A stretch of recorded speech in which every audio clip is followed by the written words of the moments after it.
আসসালামু আলাইকুম। বাংলাদেশ বেতার খুলনা খবর পড়ছি মোহাম্মদ সিরাজুল ইসলাম। দেশের অন্যান্য স্থানের মতো খুলনায় আজ পঞ্চমবারের মতো বাংলাদেশ স্কাউটস দিবস পালিত হচ্ছে।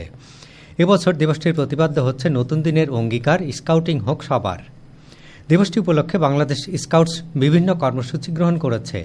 কর্মসূচির মধ্যে রয়েছে দেশব্যাপী অঞ্চল, জেলা, উপজেলা এবং ইউনিট পর্যায়ে স্কাউটস দিবস উদযাপনে পতাকা উত্তোলন, আলোচনা সভা, র্যালি ও নিজ আঙ্গিনা পরিষ্কার পরিচ্ছন্নতা কার্যক্রম।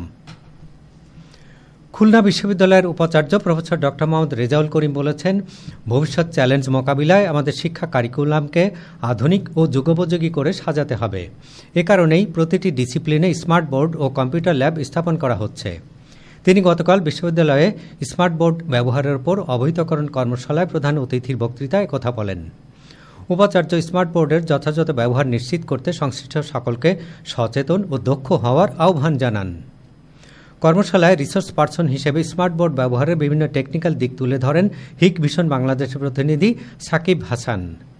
নগর ও গ্রামীণ পরিকল্পনা ডিসিপ্লিনের প্রধান প্রফেসর ডক্টর মোহাম্মদ জাকির হোসেন এবং পরিকল্পনা ও উন্নয়ন বিভাগের পরিচালক প্রফেসর ডক্টর কাজী সাইফুল ইসলাম সহ বিভিন্ন ডিসিপ্লিনের শিক্ষকবৃন্দ কর্মশালায় অংশগ্রহণ করেন। এর আগে উপাচার্য প্রফেসর ডক্টর মোহাম্মদ রেজাউল করিম বিশ্ববিদ্যালয়ের প্রশাসন ভবন সংলগ্ন জামে মসজিদের পুকুরে দৃষ্টিনন্দন সিঁড়িঘাট নির্মাণ কাজ সরেজমিনে পরিদর্শন করেন। এ সময় তিনি কাজের গুণগত মান বজায় রেখে নির্ধারিত সময়ের মধ্যে সম্পন্নের জন্য সংশ্লিষ্ট ঠিকাদারদের নির্দেশনা দেন। আগামী 14 এপ্রিল পহেলা বৈশাখ বাংলা নববর্ষ 1433 যথাযোগ্য মর্যাদায় উদযাপন উপলক্ষে এক প্রস্তুতিমূলক সভা গতকাল খুলনা জেলা প্রশাসকের সম্মেলন কক্ষে অনুষ্ঠিত হয়। সভায় জানানো হয়, ওই দিন সকাল 8টায় খুলনা রেলওয়ে স্টেশন প্রাঙ্গণ থেকে বর্ণাঢ্য বৈশাখী শোভাযাত্রা বের হয়ে শহীদ হাদিস পার্কে গিয়ে শেষ হবে। পরে শহীদ হাদিস পার্কে আলোচনা সভা, সাংস্কৃতিক অনুষ্ঠান, পুরস্কার বিতরণ ও দিনব্যাপী বৈশাখী মেলা অনুষ্ঠিত হবে। এছাড়া বাংলাদেশ শিশু একাডেমি ও জেলা শিল্পকলা একাডেমি যৌথভাবে শিশুদের জন্য চিত্রাঙ্কন ও রচনা প্রতিযোগিতার আয়োজন করবে। ওই দিন খুলনা বিভাগীয় জাদুঘর সবার জন্য উন্মুক্ত রাখা হবে। জেলখানা ও সরকারি শিশু পরিবারসমূহে উন্নত মানের খাবার পরিবেশন করা হবে। জেলা প্রশাসক হুরে জান্নাতের সভাপতিত্বে জেলা পরিষদের প্রধান নির্বাহী কর্মকর্তা মমিনুর রহমান ও অতিরিক্ত জেলা প্রশাসক সার্বিক বিতান কুমার মণ্ডল সহ সামাজিক সাংস্কৃতিক সংগঠনের প্রতিনিধিরা এ সময় উপস্থিত ছিলেন। প্রধানমন্ত্রীর নির্দেশনা মোতাবেক বিদ্যুৎ সাশ্রয়, জ্বালানি ব্যবস্থাপনার দক্ষতা বৃদ্ধি এবং সার্বিক জনস্বার্থ নিশ্চিতকল্পে নিম্নবর্ণিত নির্দেশনাসমূহ অবিলম্বে কার্যকর হবে। জেলার আওতাধীন সকল শপিং মল, মার্কেট ও খুচরা দোকানসমূহ প্রতিদিন সন্ধ্যা 7টার মধ্যে বন্ধ করতে হবে। এছাড়া সকল প্রকার বিলবোর্ড ও বিজ্ঞাপন বাতি অবশ্যই সন্ধ্যা 7টার মধ্যে বন্ধ করতে হবে ও জেলার বিভিন্ন স্থানে অনুষ্ঠিতব্য সকল প্রকার মেলা ও চলমান বাণিজ্য এবং সাংস্কৃতিক অনুষ্ঠান সন্ধ্যা 7টার মধ্যে বন্ধ করতে হবে। এসব নির্দেশনাসমূহ কঠোরভাবে প্রতিপালন করা আবশ্যক। কোনো ব্যক্তি বা প্রতিষ্ঠান এসব নির্দেশনা অমান্য করলে তার বিরুদ্ধে বিদ্যমান আইন ও বিধিবিধান অনুযায়ী প্রশাসনিক ও আইনগত ব্যবস্থা গ্রহণ করা হবে। খুলনা জেলা প্রশাসক হুরে জান্নাত স্বাক্ষরিত এক গণবিজ্ঞপ্তিতে গতকাল এ তথ্য জানানো হয়।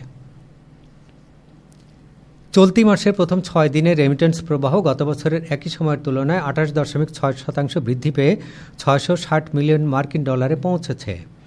গতকাল প্রকাশিত বাংলাদেশ ব্যাংকের সর্বশেষ তথ্য অনুযায়ী গত বছর একই সময়ে দেশে রেমিটেন্স প্রবাহের পরিমাণ ছিল 514 মিলিয়ন ডলার।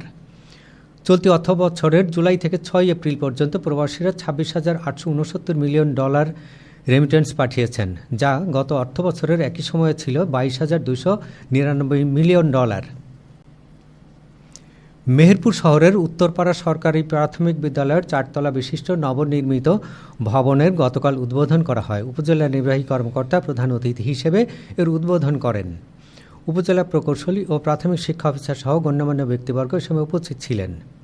উল্লেখ্য, শিক্ষা প্রকৌশল অধিদপ্তর 94 লাখ টাকা ব্যয়ে ভবনটি নির্মাণ করেছে। কৃষি প্রণোদনা কর্মসূচির আওতায় গতকাল খুলনার পাইকগাছায় উপজেলা কৃষি অফিস চত্বরে 400 ক্ষুদ্র ও প্রান্তিক কৃষকের মধ্যে বিনামূল্যে ধান বীজ ও সার বিতরণ করা হয়। উপজেলা নির্বাহী অফিসার প্রধান অতিথি হিসেবে এর উদ্বোধন করেন।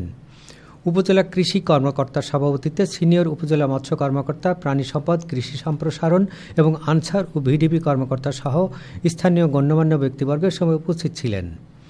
এ সময় প্রত্যেক কৃষকের মধ্যে 5 কেজি করে বীজ এবং 10 কেজি করে ডিএপি ও এমওপি সার দেওয়া হয়। এদিকে একই কর্মসূচির আওতায় গতকাল বাগেরহাটের মোল্লাহাট উপজেলা প্রশাসনের উদ্যোগে 1600 জন পাট উৎপাদনকারী কৃষকের মধ্যে বিনামূল্যে পাট বীজ বিতরণ করা হয়। উপজেলা নির্বাহী অফিসার এতে প্রধান অতিথি ছিলেন।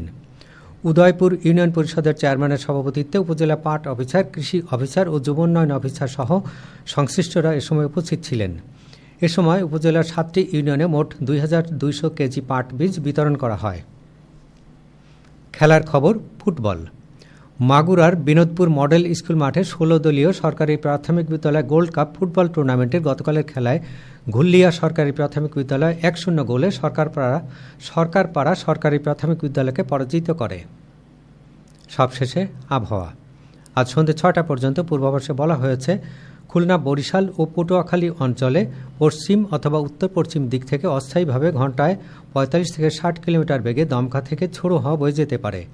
সেই সঙ্গে বৃষ্টি অথবা বজ্রসহ বৃষ্টিপাতের সম্ভাবনা রয়েছে। এসব এলাকার নদীবন্দর সমূহকে 1 নম্বর সতর্ক সংকেত দেখাতে বলা হয়েছে। খবর শেষ হলো। আমাদের পরবর্তী খবর প্রচারিত হবে সন্ধ্যে 6টা 5 মিনিটে ইংরেজিতে।